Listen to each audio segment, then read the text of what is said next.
Matthew chapter 6, verse 24. No one can serve two masters, for either he will hate the one and love the other, or else he will be loyal to the one and despise the other. You cannot serve God and mammon. There's a problem with this passage, or with this verse. Everyone serves multiple masters, everyone on earth, no exceptions. You serve people in the government. You have to answer to judges, or the president makes all kinds of rules. You're the governor of your state, the mayor, the sheriff in your county. To some extent, you serve all of these people. You serve your employer. You serve your spouse. You serve your parents, your customers. In one respect or another, all of these people are your masters at one, from time to time, sometimes all the time. And this really illustrates something that I think is really easy to miss in the teachings of Yeshua. He frequently used hyperbole. We all do it in everyday speech. We all exaggerate and say wildly crazy things that we don't mean literally, and everybody knows that we don't mean it literally. And Yeshua did this in his teaching all the time too, because that's just the way that people communicate. He didn't mean that you would never serve two masters. He meant that, well, let me get there in a second. All of creation is structured hierarchically. God set it up so that he's at the top, and beneath that are maybe kings or presidents or whoever. If you're in the military, you've got your military commanders, fathers, wives, children.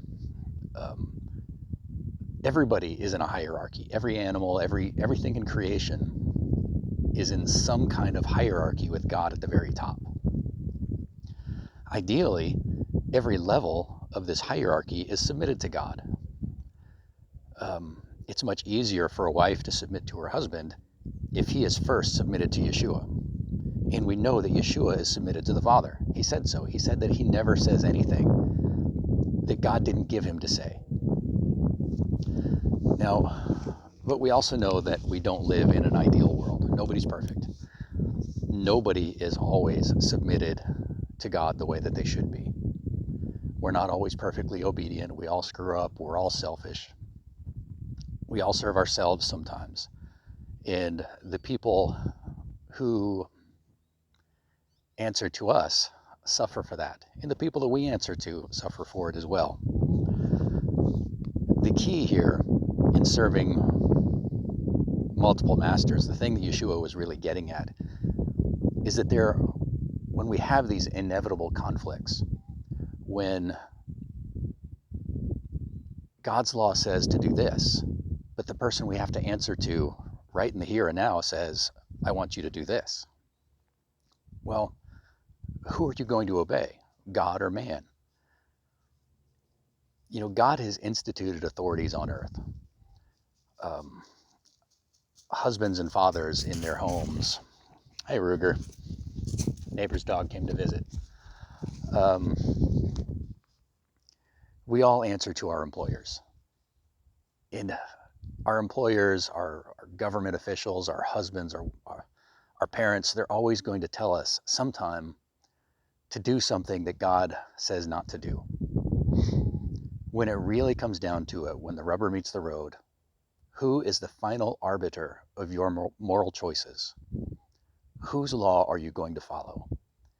If your governor passes a law that says you must not obey your parents, do you obey your parents? Well, of course you do, because God said to.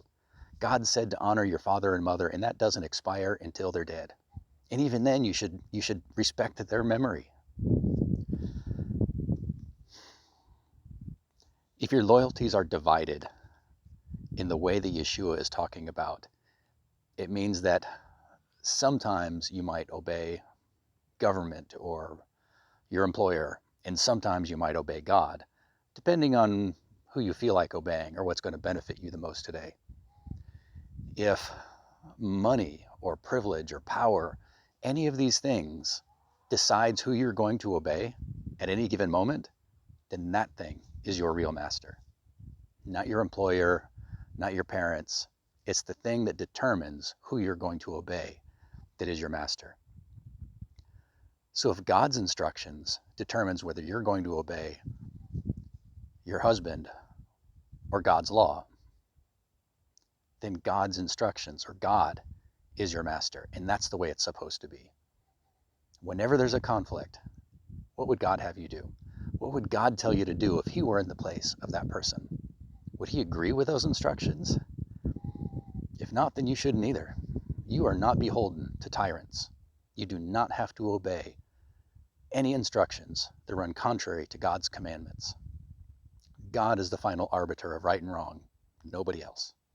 And that's what it means not to serve two masters. This is Jake Harper from American Torah. Be blessed.